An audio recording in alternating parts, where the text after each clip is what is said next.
Secara keseluruhan kita mengalami surplus sebesar 10,97 miliar. Memang kita dilema di satu sisi, kalau biasanya kalau ekonomi kita tumbuh baik ditandai impor yang juga meningkat.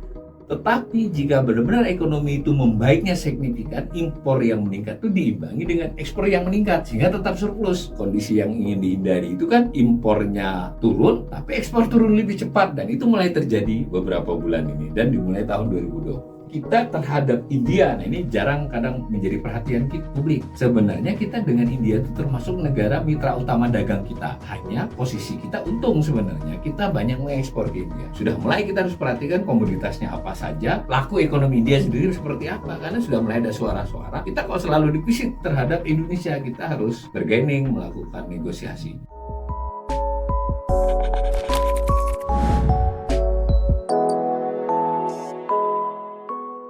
Kita sudah mengulas informasi dari Badan Pusat Statistik atau BPS tentang ekspor Indonesia bulan April atau secara keseluruhan bulan Januari sampai dengan April tahun 2024. Dari data ekspor dibandingkan data impor, diketahui apakah kondisi perdagangan barang Indonesia mengalami surplus atau defisit.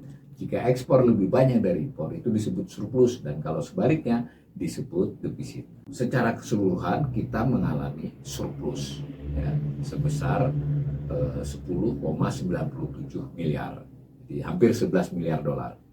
Nah, tapi sebagai perbandingan ini lebih sedikit dibandingkan tahun lalu pada periode yang sama selama 4 bulan yang surplusnya mencapai 16,05 miliar. Itu keseluruhan barang. Khusus kelompok non migas itu surplus sebesar 17,68 miliar dolar.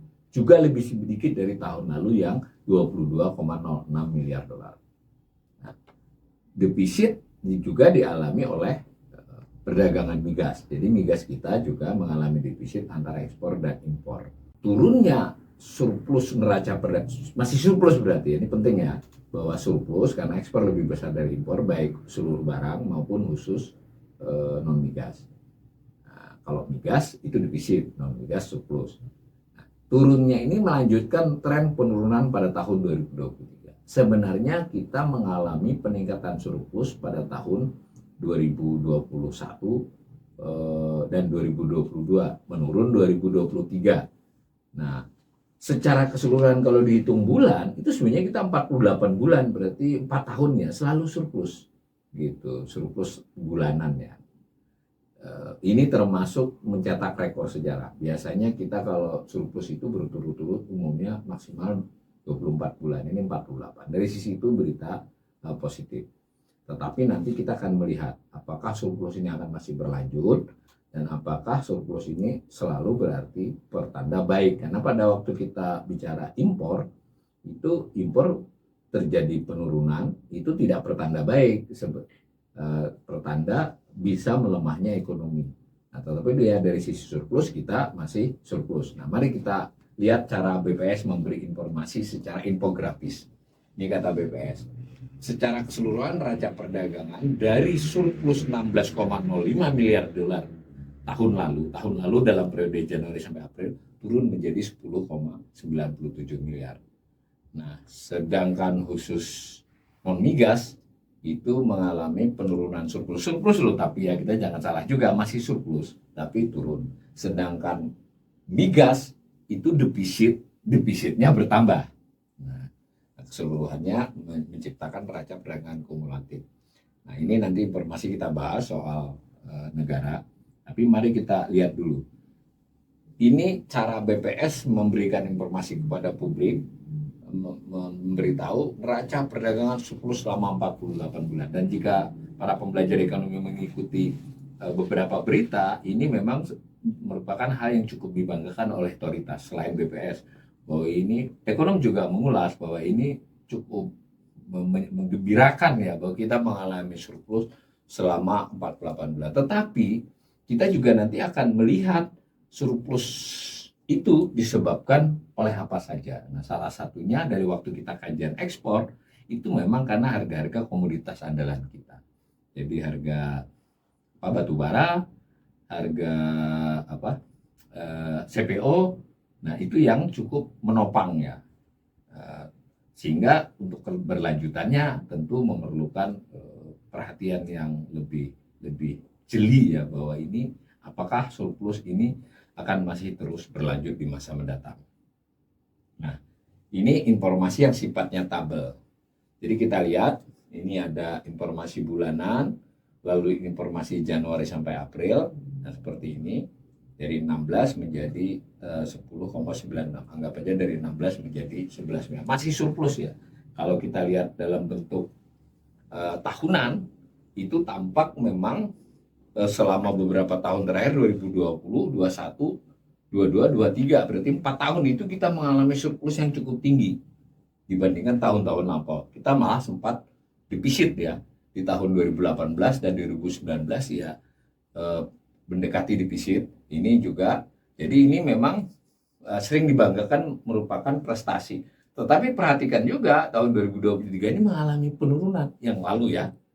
Dan ini nampaknya dari informasi terkini surplus juga tapi menurun. Nah, kurang lebih begitu cara melihatnya. Nah, khusus non-migas. Mengapa non-migas diperhatikan secara khusus? Karena sekali lagi migas itu kita nyaris selalu impor. Kemudian yang kedua, migas itu terlalu bergantung pada harganya. Jadi fluktuasinya tidak tampak pada analisis sehingga dikeluarkan untuk mengetahui dinamika ekonomi. Nah, sedangkan ekspor dan impor non migas itu cukup relevan dikaitkan dengan kondisi perekonomian. Sehingga sinyal ini juga bisa didapat bahwa memang kita dilema. Di satu sisi kalau biasanya kalau ekonomi kita tumbuh baik ditandai impor yang juga meningkat. Tetapi jika benar-benar ekonomi itu membaiknya signifikan, impor yang meningkat itu diimbangi dengan ekspor yang meningkat sehingga tetap surplus. Nah, kondisi yang ingin dihindari itu kan impornya turun tapi ekspor turun lebih cepat, dan itu mulai terjadi beberapa bulan ini dan dimulai tahun 2023 meskipun masih belum defisit. Nah, ini perdagangan migas untuk memberi informasi memang sudah belasan tahun ini kita selalu defisit, tapi ini juga akan jadi perhatian bahwa kita impor migas itu bisa tidak tertutup kemungkinan di masa-masa mendatang itu makin membebani neraca perdagangan dan dengan itu juga membebani perekonomian Indonesia.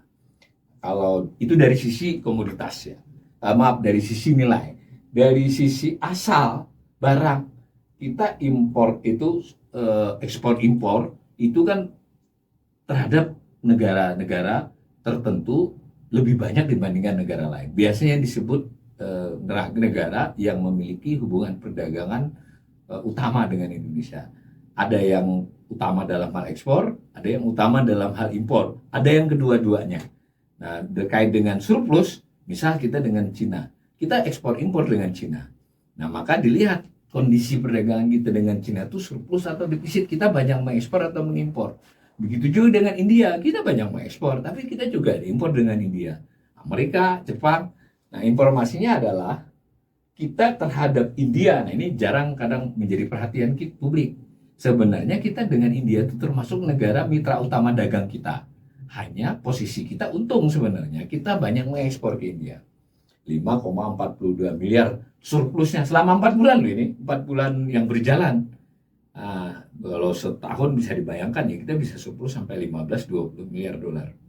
Tetapi kalau analisis yang lebih mikro, sudah mulai kita harus perhatikan komoditasnya apa saja, reaksi perekonomian India, pelaku ekonomi India sendiri seperti apa, karena sudah mulai ada suara-suara pelaku atau pengamat ekonomi dia atau juga pengambil kebijakan India, ini kita kok dari sisi sana kan defisit, kita kok selalu defisit terhadap Indonesia, kita harus melakukan bargaining, melakukan negosiasi. Tetapi faktanya kita surplus. Terhadap Amerika juga kita banyak menjual daripada membeli. Nah, terhadap Filipina juga. Nah, tetapi terhadap Tiongkok kita defisit. Ya, terhadap Thailand kita defisit, terhadap Australia kita defisit. Nah, secara keseluruhan saya memperkirakan neraca perdagangan barang dan perdagangan migas di tahun 2020 ini masih akan mengalami surplus. Jadi kalau ini tadi digambar, nah ini masih akan surplus, tapi surplusnya menurun baik itu total maupun khusus non migas.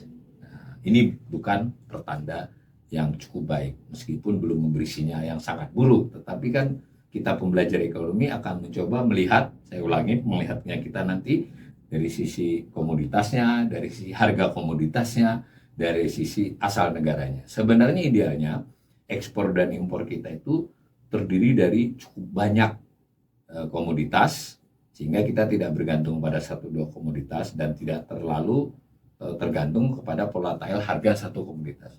Hal lain mestinya kalau perekonomian makin berkembang baik, tujuan ekspor kita makin meluas dan impor kita juga berasal dari negara yang lebih meluas.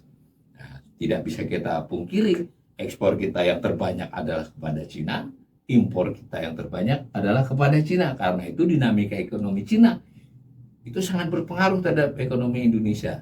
Nah, terhadap Amerika kita juga cukup terhubung ya dalam hal barang ini. Terhadap Australia juga. Nah, justru negara-negara seperti India yang kita terhubung dan dalam positif itu kadang mungkin kurang mendapat perhatian pengambilan kebijakan dan untuk negosiasi dan sebagainya, semacam itu. Nah, ini perkiraan saya tentang besok. Nah, ini gambar untuk mengenakan lagi analisis saya tadi, baik dari sisi nilai. Nah, ini negaranya. Terhadap India kita surplus, meningkat dibandingkan dulu. Amerika Serikat kita surplus, besar ya, 5,2 miliar sebelumnya, Filipina.